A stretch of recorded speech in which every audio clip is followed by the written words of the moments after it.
ఈ ప్రపంచవ్యాప్తంగా అన్వేషకులు కూడా తీవ్రంగా ఆరోపణలు చేశారు. ఆలీ వంటి వారు మరియు పరేషాన్ సిబ్రా లాంటి వాళ్ళు కూడా కొన్ని బెట్టింగ్ యాప్స్ ప్రమోట్ చేశారు. అందులో కొన్ని ముస్లిం మతానికి చెందినటువంటి యాప్స్ కూడా ఉన్నాయి. ఇటువంటి వాళ్ళని వాళ్ళు ప్రమోట్ చేయడం తీవ్రంగా దురదృష్టకరమైన విషయాన్ని కూడా ఆయన ఆరోపణ చేయడం జరిగింది.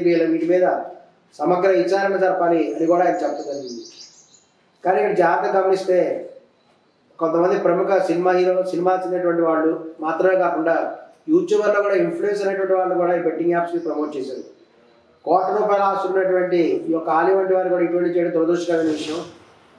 మరి గమనిస్తే ఈ యొక్క ఉప్పల్ బాలు వంటి వాళ్ళు కూడా వాళ్ళు ప్రముఖ ఇన్ఫ్లుయెన్సే, వాళ్ళకు కూడా అనేక భారీ స్థాయిలో చూస్తున్నాయి. కానీ ఉప్పల్ బాలు గారిని చూసి కూడా ఈ ఆలీ లాంటి వాళ్ళు యూట్యూబ్ ఇన్ఫ్లుయెన్స్ కూడా సిగ్గు తెచ్చుకోవాలి. ఎందుకంటే ఉప్పల్ బాలు ఈ బెట్టింగ్ యాప్స్ ఎక్కడికి కూడా ప్రమోట్ చేయలేదు. అంతేకాకుండా ప్రముఖ ఇన్ఫ్లుయెన్సర్స్ చాలామంది కూడా ప్రమోట్ చేయలేదు బెట్టింగ్ యాప్స్. ఈ యొక్క ప్రముఖ ఇన్ఫ్లుయెన్స్ విష్ణుప్రియ లాంటి వాళ్ళు, ఆలీ వంటి వాళ్ళు కూడా ఈ యొక్క ఉప్పల్ బాలుని చూసి కూడా సిగ్గు తెచ్చుకోండి, ఉప్పల్ బాలుని చూసి నేర్చుకోండి అని కూడా చెప్పడం జరుగుతున్నది. ఆయన బెట్టింగ్ యాప్స్ ఏవి కూడా ప్రమోట్ చేయలేదు. మీరు ఈ యొక్క బెట్టింగ్ యాప్స్ ప్రమోట్ చేయడం వల్లనే కొన్ని వేల మంది యొక్క ఆత్మహత్యకు కారణమయ్యారు, వాళ్ళ మరణానికి కారణమయ్యారు, కొన్ని కోట్ల రూపాయలు కూడా నష్టం కూడా జరిగింది. కాబట్టి ఎప్పటికైనా బుద్ధి తెచ్చుకొని సిగ్గు శరం ఏదైనా ఉంటే ఒక విజయ్ దేవరకొండ, ఒక ప్రకాష్ రాజ్, ఒక ఆలీ గారు కానీ, ఇక యూట్యూబ్కి వస్తే విష్ణుప్రియ లాంటి వాళ్ళు, శ్యామల లాంటి వాళ్ళు, వీళ్ళందరూ కూడా అనేక మంది ఉన్నారు. శ్యామల గారు ఆల్రెడీ చెప్పడం జరిగింది.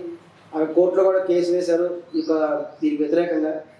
ఆమె కూడా తను తప్పనిసరిగా చనిపోయిన వాళ్ళకి న్యాయం చేస్తారని చెప్పడం జరిగింది.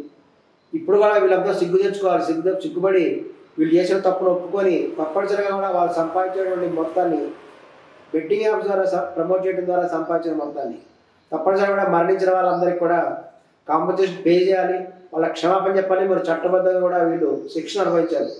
అప్పుడే ఈ మరోసారి కూడా బెట్టింగ్ యాప్స్ అనేవి ప్రమోషన్ కాబడుకుని ఉంటాయని కూడా భావిస్తున్నాం. వెంటనే కూడా అలీ గారు ఈ విషయంలో కూడా ఇన్వాల్వ్ అయ్యి బహిరంగ ప్రకటన చేయాలి. తప్పనిసరిగా తన క్షమాపణ చెప్పి బెట్టింగ్ యాప్స్ ద్వారా సంపాదించినటువంటి అమౌంట్లు కూడా తిరిగి కూడా బాధితులకు కూడా ఇచ్చేసి కాంపన్సేషన్ చేసి ఒక క్షమాపణ చేసి చట్టపరమైనటువంటి విధంగా వాళ్ళు మరప్పుడు కూడా ఇటువంటి పనులు చేయకుండా ఉండాలని కూడా బహిరంగంగా కూడా విజ్ఞప్తి చేస్తున్నారు.